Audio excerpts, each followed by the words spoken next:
Hi டம்மா, எல்லாம் எப்படி இருக்கீங்க? நல்லா இருக்கீங்களா? சரி, என் மனசை பாதித்த ஒரு விஷயத்தை நான் உங்ககிட்ட ஷேர் பண்ணிகிட்ருக்கேன்.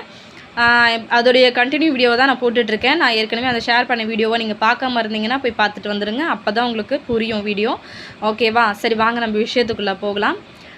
இந்த மாதிரி சூழ்நிலையில் அதாவது அவங்க வீட்டுக்காரு கூப்பிட்டு கூட இவங்க திரும்ப போக முடியாத சூழ்நிலை. ஏன்னா 2வது செகண்ட் மேரேஜ் பண்ணிட்டாங்க இல்லையா?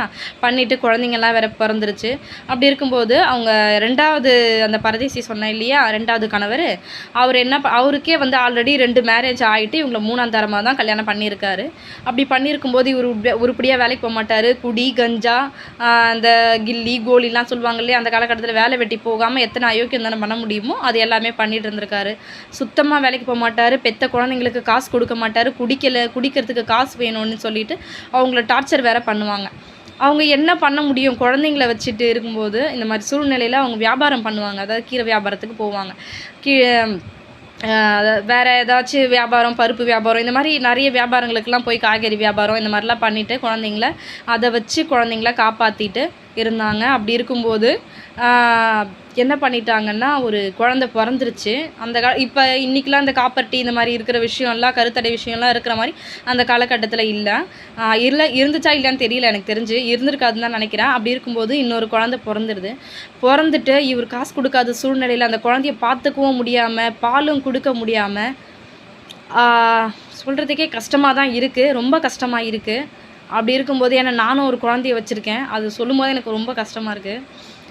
ரொம்ப இருக்கிற குழந்தைங்களுக்கு சாப்பாடு போட முடியாமல், அவங்க ஒரு ஆள் தான் வேலைக்கு போயிட்டு எல்லா குழந்தைங்களையும் பார்த்துக்கணும் அப்படின்ற சூழ்நிலையில் அவங்க பெற்ற ஒரு குழந்தைய பால் கொடுக்காமலேயே அவங்க கொன்னுட்டாங்க. அதை ரொம்ப என்னால் சொல்ல முடியலைங்க. ரொம்ப கஷ்டமாக இருக்குங்க. அப்போ அந்த தாயுடைய உள்ளம் எப்படி இருந்திருக்கும் யோசனை பண்ணி பாருங்களேன்.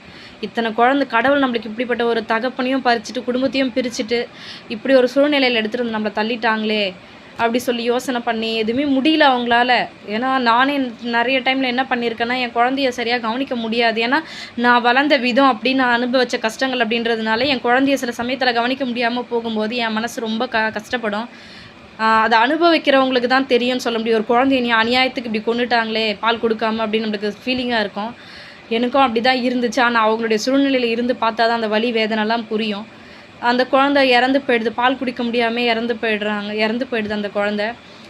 திரும்பவும் குழந்தைங்கள பெற்றுக்கிறாங்க. ஏன்னா அதுக்கப்புறமேட்டு கணவர் என்ன பண்ணுறாருன்னா, இந்த மாதிரி சூழ்நிலையில் நிறைய விஷயங்களை ஷேர் பண்ணிக்கும்போது இது ஒரு முக்கியமான விஷயம். வேறு ஒரு பொண்ணை கூட்டிகிட்டு வீட்டுக்கு, இதுவும் கொஞ்சம் தப்பாக இருந்தால் தயவு செஞ்சு தவறாக எடுத்துக்காதீங்க. இது அவங்க சொன்ன விஷயத்த நான் ஷேர் பண்ணிக்கிறேன். உலகத்தில் இப்படியும் நிறைய அயோக்கியனுங்க இருக்காங்க. அவங்களுக்காக தான் சொல்கிறேன். வேற ஒரு பொண்ணை கூட்டிகிட்டு தன்னுடைய வீட்டில் ஒன்றா இருக்கும்போது அதை நீ பார்க்கணுன்னு சொல்லி அவங்க வீட்டுக்கார் அந்த பாட்டியை அடிப்பாங்களாம், போட்டு அடிப்பாங்களாம், முகத்துலேயே குத்துவாங்களாம். அப்போது எனக்கு ஒரு விஷயம் என்ன தோணுச்சுன்னா, இதெல்லாம் எவ்வளோ டீப்பாக என்கிட்ட ஷேர் பண்ணியிருக்காங்க. அப்படி ஷேர் பண்ணும்போது எனக்கு என்ன தோணுச்சுன்னா, அந்த கூட வந்தவளும் ஒரு பொண்ணு தானே. அப்போ இந்த மாதிரி பொண்ணுங்க இந்த காலகட்டத்துலேயும் இருக்காங்க. இன்னொருத்தவங்களுடைய வாழ்க்கையை பறிக்கிறது கூட துளி கூட கவலைப்படாத ஒரு ஜன்மம்லாம் உலகத்தில் இருக்குது. அதெல்லாம் நினைக்கும் போது இதெல்லாம் எதுக்கு பிறந்துச்சு, சாபமா அப்படின்னு சொல்லிட்டு நினைக்க தோணுது எனக்கு. இந்த மாதிரி குழந்தைங்கள பெற்றுக்கிறவங்க இருக்காங்க பார்த்தீங்களா, பெற்று வளர்க்குறாங்க பார்த்தீங்களா, தங்கமானவங்க. அவங்களுக்கெல்லாம் கோவில் கட்டி தாங்க கும்பிடணும். உண்மையிலே சொல்கிறேன். எந்த ஒரு பொண்ணையும் தயவு செஞ்சு வாழ்க்கையை நாஸ்தி பண்ணுறதுக்கு, அவங்கள பழி வாங்குறதுக்கு தயவு செஞ்சு கற்றுக் கொடுக்காதீங்க. ஒரு விஷயத்தை ஆசைப்பட்டால் கூட கல்யாணம் ஆகிடுச்சு தெரிஞ்சதுன்னா விலகி போயிடணும். சரி, நினச்சே கஷ்டமாக இருக்குது. சரி, வாங்க நம்ம விஷயத்துக்குள்ளே போகலாம்.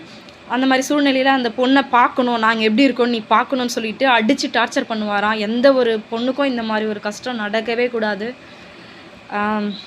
சரி, ஓகே, இதோடைய கண்டினியூ வீடியோவை நம்ம அப்புறம் பார்க்கலாம். ஓகேங்களா? பாய்.